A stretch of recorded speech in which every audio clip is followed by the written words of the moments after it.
It's a summer's day in 2012, and I'm working on a community volunteering project with my team from work. I'm painting a room in a small rundown house, and my boss Chris walks in and picks up a brush. The two of us chat back and forth for a while before the conversation takes a turn in a more personal direction. "Hey, what's your girlfriend's name?" he asks. Alana. And what does she do? And how long have you guys been together?" His questions keep coming, and I do my best to respond to them, but my heart is beginning to beat faster and faster. Why? Well, because my partner's name is not Alana, it's Alan. And in responding to Chris's questions, I'm growing this complex web of lies to disguise Alan and my sexual orientation from the view of my colleagues. And it's tough to keep up. Have I answered that question before? And am I saying something now which contradicts the things that I've said in the past? It's honestly exhausting. But this is what would run through my mind every time anyone would ask me a personal question at work. Even something as innocuous as, "Hey, how was your weekend?" would send a shiver up my spine. Well, it doesn't take much to understand that this left me feeling like an outsider at work. In addition to that, it caused my productivity to plummet. After all, I was spending so much time and energy trying to keep this secret that there was little energy left for me to deliver at work.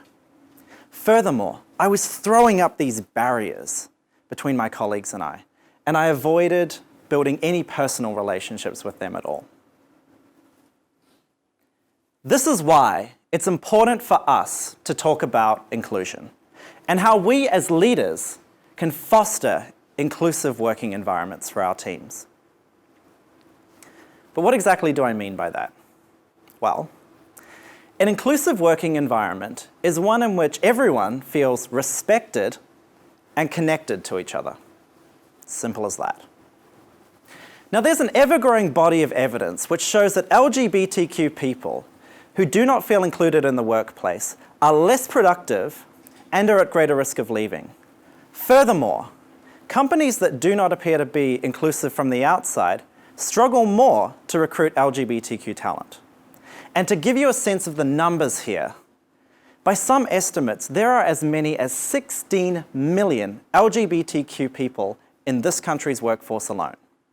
16 million.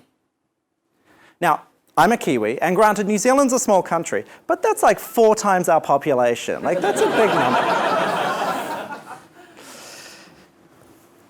In 2016, after I'd come out at work, I was building up an LGBTQ employee network there. And I approached our security team to ask them whether they were factoring in LGBTQ considerations into their risk assessments of new country entries. You see, I worked in the oil and gas industry, and many of the countries that my company was looking to move into held particularly hostile views toward LGBTQ people. Well, that question led our security team to realize that they were sending, or were at least trying to send, LGBTQ people to countries that criminalize homosexuality with punishments of jail time and even death. Now, as a leader, can you imagine coming to that realization? The realization that your actions or the decisions that you have made could unwittingly have put one of your team members at risk. That's a scary thought. Now, in front of me today, I see a bunch of young, aspiring leaders. I see people who are going to have to deal with challenges like this in the future, and who will be leading some of those 16 million LGBTQ Americans and countless others from around the world. And while it's easy for us as leaders to focus on the hard numbers in business, if we truly want to develop healthy, high-functioning, cohesive teams, then it's our responsibility to focus on inclusion. So I'd like to leave you with 3 challenges today. My first challenge to you is be mindful of the signals that you are sending. Let's rewind a bit to the story I told you about Chris and I. When Chris spoke to me about my partner, he used the word girlfriend.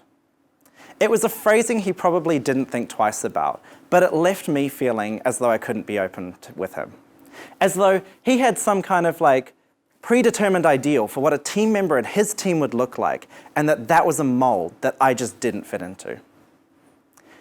Had Chris simply used the word partner, or something of that nature, it would have made me feel much more comfortable in that moment. My second challenge to you is have the courage to make mistakes. When I came out to a colleague at work a couple of years ago, his first words to me were, "Yeah, I thought so." He then went to Google and typed in what to do when someone at work comes out to me, and "yeah, I thought so" was one of the top things that Google said not to say. But hey, I brushed it off, and he didn't allow it to discourage himself.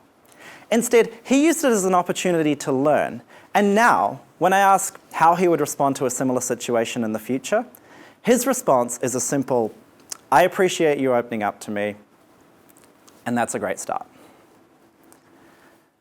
My third challenge to you today is lead with empathy. Now, just for a second, I want everyone in this room to think about your deepest, darkest secret, something that no one else in the world knows. I want you now to think about what it would feel like to tell someone that secret for the very first time. Your heart is absolutely racing, and your palms are sweating. It's literally a fight or flight response. This is how it felt for me to come out to my manager back in 2014. So I want you to put yourself in the shoes of those who follow you and to think about how they perceive you as a leader. Do you lean into emotional situations like this and look for an opportunity to connect, or do you shy away? Are you open and approachable, someone to whom your team members can really talk about anything, or are you closed off? Now, I'll admit, it's easy for me to stand up here and offer you these challenges in the liberal enclave that is the Bay Area, and that there are some parts of the world where I could be prosecuted for just giving this talk. While I think it's important for us all to exercise sound judgment, I want to remind you of one thing. Being inclusive is simply about making people feel respected and connected. And how you achieve that is essentially the same, regardless of whether you've got someone in your team who is LGBTQ identifying or whether there's something else that makes them unique. When I step back and I put myself in Chris's shoes back in 2012, I can see that he was just doing what felt natural to him at the time. But as leaders, we need to prioritize inclusion and put the needs of our team members first. So I challenge you to be mindful of the signals that you are sending, to have the courage to make mistakes, and to lead with empathy, all in an effort to create healthy, high-functioning teams and organizations. So my question to all of you now is, are you all up for the challenge? Thank you.